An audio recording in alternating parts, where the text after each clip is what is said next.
Dasturimiz davom etadi. Giyohvandlik vositalarining kontrabandasiga qarshi kurashish doirasida Davlat xavfsizlik xizmatining chegara qo'shinlari harbiy xizmatchilari va Toshkent, Surxondaryo viloyatlari bo'yicha boshqarmalari xodimlari hamkorligida tezkor tadbir o'tkazildi. Hozir shu haqda.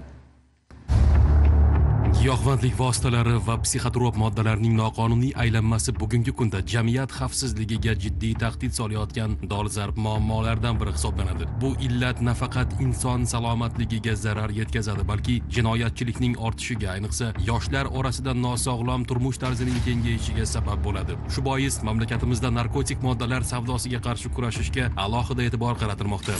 Davlat xavfsizlik xizmatining chegara qo'shinlari va Toshkent viloyati bo'yicha boshqarmasi xodimlari tomonidan o'tkazilgan tezkor tadbirda katta miqdordagi narkotik moddalar to'xtatib qolindi. Xususan 2003-yilda tug'ilgan shaxs va 1998-yilda tug'ilgan fuqaro davlat chegarasini noqonuniy kesib, qo'shni respublikadan mamlakatimiz hududiga o'tgan vaqtlarida qo'lga olindi. Qonunbuzarlarga tegishli ikkita sport sumkasi ichida jami 25 dona o'ramda 4 kilogramm 884 gramm opi va 19 kilogramm 863 gramm gashish moddalari, shuningdek 380 quti tamaki mahsulotlari borligi ma'lum bo'ldi va ashyoviy dalil sifatida rasmiylashtirib olindi. Hozirda narko kuryerlarga nisbatan Jinoyat kodeksining 223, 246 va 273 moddalari bilan jinoyat ishi qo'zg'atilib, qamoq ehtiyot chorasi qo'llanildi. Tergov harakatlari olib borilmoqda.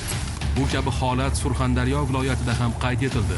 Chegara huquq xizmatchilari tomonidan aniqlangan ashyolar bo'yicha konstitutsiyaviy ko'zdan kechirish tadbirlarini amalga oshiramiz. Rangli matoda sariq sumkachga o'ralgan tashqi tomondan qattiq ochib bo'lamiz. Rangli, hidli, giyohvandlik moddasiga o'xshash modda.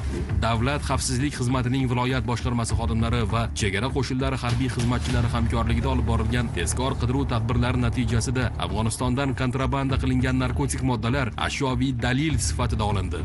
Mana shu o'tilgan giyohvandlik vositalariga tegishlimi?